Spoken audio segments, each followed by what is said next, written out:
Hi, I am Anna from succsessful Patterns and we are sewing the Suna top today. As always with my sewing patterns, you have different options for the neckline.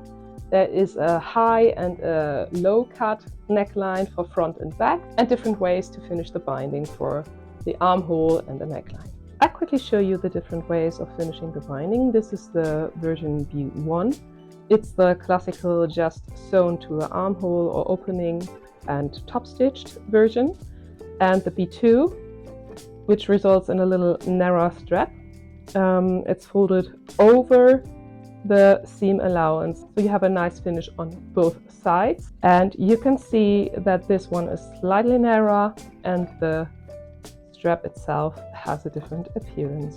Before you cut your binding, make sure that you get the shape right, so you have the opportunity to choose between the regular views that are given in the sewing pattern, which would be view A and B, which are either both front and back neckline high or both front and neckline scooped. But you also have the opportunity to mix this, and 4B is for those who would like to mix, like in the back you want to have it scooped and low, and in the front you want to have it high. So if you stick with a standard views, you don't need 4B and you will stick with 4A. Before we start sewing, I'd like to give you a short note on the fabric choice. In the sewing pattern instructions, you have a percentage of stretch that is needed and required. So it's 40%, which means that your fabric needs to be pretty stretchable. This is important because otherwise you can't use the fabric, the main fabric, for the bindings, for the openings. If you pick a fabric that is less stretchy, please pick a binding that matches but chooses from ribbing and don't use the fabric itself. It will not give a nice shape and will lead to problems while sewing. When working with rib fabric, make sure that you have it folded along one of those ribbing lines to make sure that your fabric is laid on grain and that it does not get twisted when finished in the end. I will sew to view B with you, but I will show you the different ways of finishing the binding. Besides picking different options for the neckline, you can play with the width of your binding. By cutting it slightly narrower, you will receive a narrow one, or by enlarging the width, you can make it more of a statement binding, but I'd recommend not to use less than 3 centimeters of binding for sewing. No matter if you're sewing view A or view B, you will start in the same way by sewing together the shoulders of front and back, placing it right sides facing, and sewing together the sides. No matter if you're sewing view A or B, make sure that your instructions are next to you, because I will tell you tips and tricks, but the instructions are still crucial, and also the illustrations in the instructions will really help you to have a successful sew.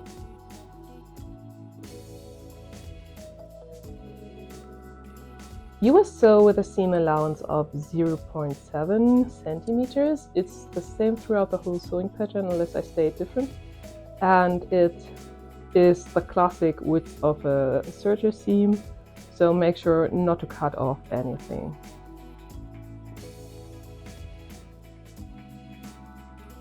After sewing the shoulder and side seams, you can put the bodice pieces away for a short moment, because we will continue with the bindings.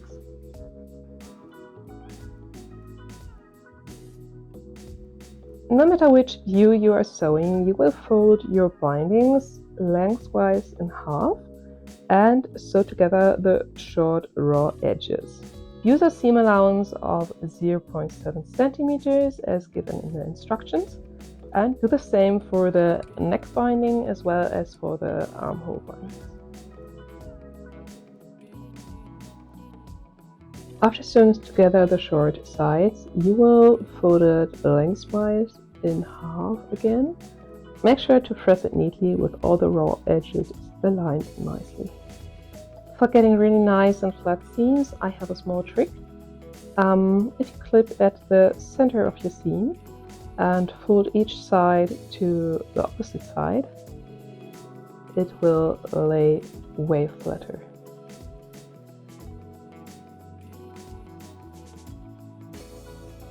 We will now start to separately sew the bindings to the view A.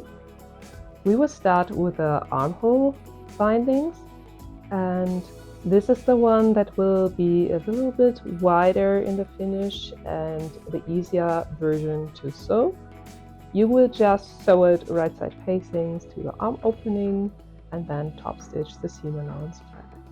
You have a notch at your armhole binding pattern pieces, and this should create a very slightly longer and slightly shorter half of your armhole binding. If you are not able to figure out which one is the shorter or the longer one, just don't panic. Just take the notch and place it at the shorter seam while pinning it to the armhole. If you are able to figure out the notch, the shorter side will go to the front of your armhole and the longer side will go to the back. It is important when you pin it to your armhole opening that you have less stretch in the strap area, because you don't want it to be pulled together, but focus on having more stretch in this area because you want to have this a nice round shape that has no gapping and that lies flat next to your body. When you finish pinning, you will sew it with a seam allowance of 0.7 centimeters together. Make sure that you don't sew in any folds, and afterwards press it away from the bodies. For adding the neckband, fold it in half and place a marking here and also mark the quarters. Do the same with the neckline itself. You can either start at the center back, and this would be the easier one shown in the instructions. Mark the center front and the quarters in between. They will be slightly beneath the shoulder seam in the front part of your bodice. Or like I did here, just to show it because some requested me showing this, you can start also at the shoulder seam on one side, which means that you will pin the seam of your binding to the shoulder seam, and then you have to figure out the half distance of your full neckline and the quarters. This is why they look a little bit off here. It's a little bit more tricky and you have to be careful not to stretch out certain areas. So if you don't feel confident about this one, just do it like I did in the instructions, with a center back, center front, and the quarter notch slightly beneath the shoulder seams. Again, sew with a seam allowance of 0.7 centimeters, press away from the body, and we will come to top stitching afterwards.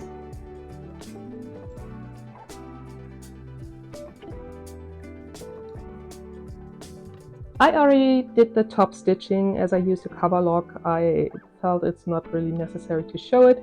It's just sewing with a cover lock, but you can for sure use a zigzag or a twin needle to do it. No matter which one you use on the normal sewing machine, make sure that you adjust the pressure to make sure that it does not stretch out too much. But at the same time, by doing the top stitching, you can get rid of a little bit of pulled together fabric if it's visible, and you get really nice and smooth seams. The top stitching will fix the position of your binding. You have pressed it away from the bodice, and this way it can't fold back into this direction anymore. Don't forget to give it a good final.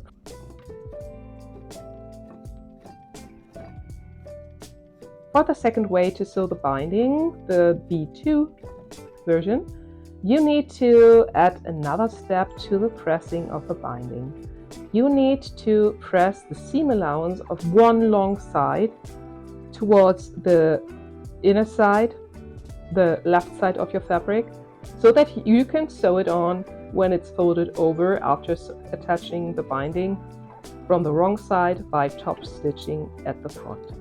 Unfold the binding and make sure, I'm starting with the armhole opening and the matching binding, that the underarm seam, the side seam top, and the seam at your binding perfectly meet each other, the underarm section. Make sure that the notch is placed at the shoulder seam and that you don't stretch the straps too much while pinning it, but preferably stretch the underarm section to make sure that the fabric of the binding lies nicely against your body. You will only pin one side of your binding, not the side that is pressed away to the inside, but the raw edge. You will pin to the armhole opening and make sure to have the stretch not at the strap, as I already mentioned, but at the underarm section where you want the fabric to be lying nicely against your body. When you finish pinning the bindings to the arm opening, you will sew with a usual seam allowance of 0.7 centimeters. Make sure that you sew only one side of the binding to the arm opening. Make sure not to sew in any folds and not to stretch the fabric too much by sewing. I also recommend to first finish off the armhole bindings, because otherwise there will be a lot of needles and fabric layers going on around the straps. And as I mentioned, the straps of this second binding finish are slightly narrow, so there is less space to work. For the next step, it is required to put your foot pressure as low as possible. Also make sure that you switch to the right needle if you have sewn with a serger or overlocker or whatever, but didn't use your standard sewing machine, so that you don't get holes into your fabric. So switch to a jersey needle and you will sew 1 centimeter from the edge with a narrow zigzag. After sewing, press the binding away from your bodice and fold it with a seam allowance folded to the inside over the edge and pin it from the right side of your fabric in place, making sure that it hides the previous zigzag seam. You will top stitch from the right side, so pinning it like that will make sure that you catch all layers. Before you add the neck bind, as I said, I recommend to first finish off the armhole binding. We have pinned it, it's folded over, it's all ready to go for top stitching. You can either use a zigzag. Please make sure to check your foot pressure and your needle to see if it's working nicely and it's not stretching out the fabric. Or you can use the cover lock or the twin needle. With a twin needle as well, make sure to have one for stretchy fabrics and to make sure that the thread is not pulled together or stretching out the fabric too much. So as always, do some test sewing and then do the nice real seam.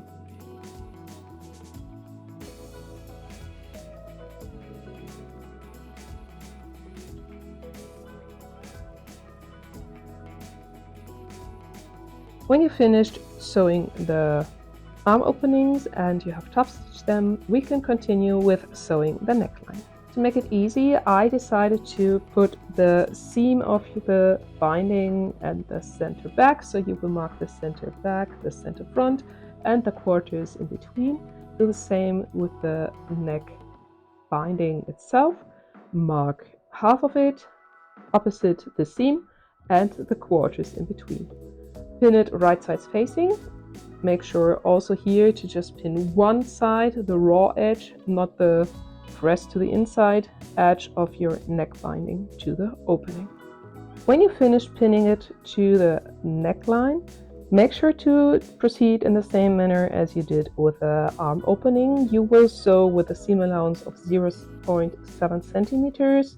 Again, sew with a zigzag on the normal sewing machine with a seam allowance of 1 centimeter from the edge and fold it from the right side to the left side over and pin it in place and sew it like you did with the arm opening.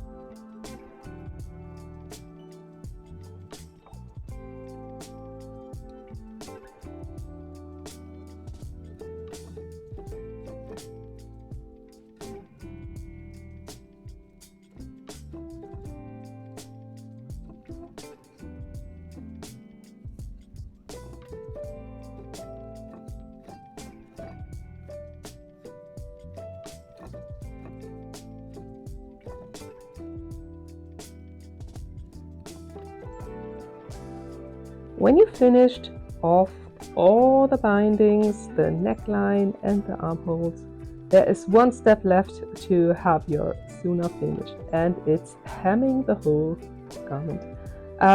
Before you start hemming, please step into your top and make sure that it has the right length. And when you double check this, you will fold it 2 centimeters to the inside, to the wrong side of your fabric. And I always feel it's very helpful also with stretchy garments that you pre-press it. So pin it, press it, and make sure that you sew from the right side, but slightly beneath the edge on the wrong side on your fabric. I have already finished this to be able to show it to you. Here it's a little bit more than 2 centimeters due to the striped fabric pattern, and I wanted it to have a plain white hem edge. So here you can see it's a zigzag on the inside. I used the cover lock. It's stretchy, and everything that is a little bit too much fabric next to your seam, you will cut it off very carefully, but very close to your seam. And yeah, give it a last press and then you're done.